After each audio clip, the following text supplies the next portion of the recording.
this year's school theme of justice, the Addison Gallery of American Art has been hosting Men of Steel, Women of Wonder, an exhibition that examines artistic interpretations of Superman and Wonder Woman created within the last century. Showcasing over 70 works by a wide range of artists, this exhibit explores themes such as national identity, American values, and social politics through paintings, installations, and many other mediums. Here are live reporters Nina Choophungart, Jessica He, and Emily-Mae Murtha with the story. Thank you. Originally presented at the Crystal Bridges Museum of American Art in Arkansas, Men of Steel, Women of Wonder first opened at the Addison Gallery on October 5, 2019.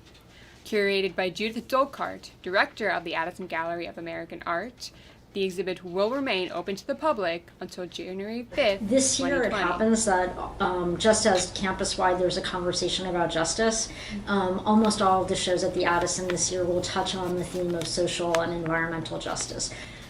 We thought this was a great, very content-rich show for teaching, and we were very much intrigued by the notion of exploring characters, Wonder Woman and Superman, who are very, very well known, but who, for all kinds of reasons, could be explored more deeply in terms of what they stand for, what they mean to people of all different ages and races and ethnicities and religions.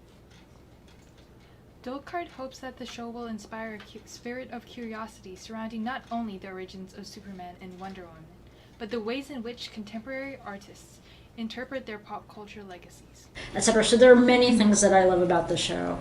I love seeing Rosie the Riveter, the painting by Norman Rockwell, because she too is an icon, and to see the way in which she influenced the figure of Wonder Woman, or why the figure of Wonder Woman would have taken on a particular relevance in the 40s when there were so many Rosies in the country.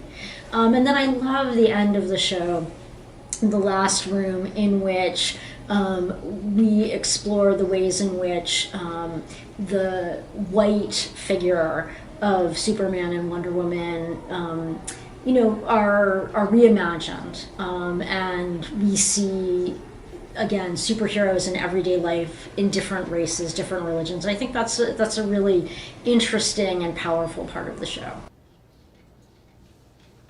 Taking inspiration from the exhibit, Emma Stefaroni, instructor in English, taught several of her classes in the Addison. On first visiting Men of Steel, Women of Wonder, Stefaroni was surprised at the diverse representation in the works of art, which contrasted with her original notions of comics. She weighs in on her experience.